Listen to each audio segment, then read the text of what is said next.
சென்னை பச்சையப்பன் கல்லூரியில் மாணவர்கள் மற்றும் கல்லூரியின் நலன் கருதி ஒழுங்கு நடவடிக்கைகள் மேற்கொள்ளப்பட்டுள்ளதாக கல்லூரி நிர்வாகம் தெரிவித்திருக்கிறது.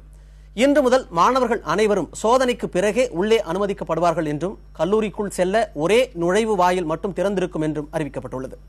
மாணவர்கள் அடையாள அட்டை அணிந்திருந்தால் மட்டுமே கல்லூரிக்குள் அனுமதிக்கப்படுவார்கள் எனவும் கூறப்பட்டுள்ளது.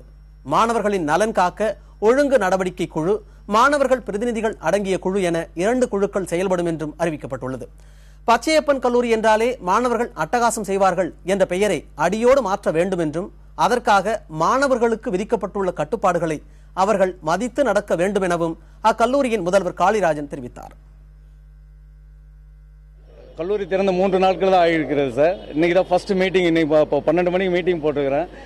பேராசிரியரோட முழு ஒத்துழைப்போடு கல்லூரியை மீண்டும் பழைய பெயர் நல்ல பெயரை கொண்டு வருவோம் என்று நினைக்கிறேன் சார்.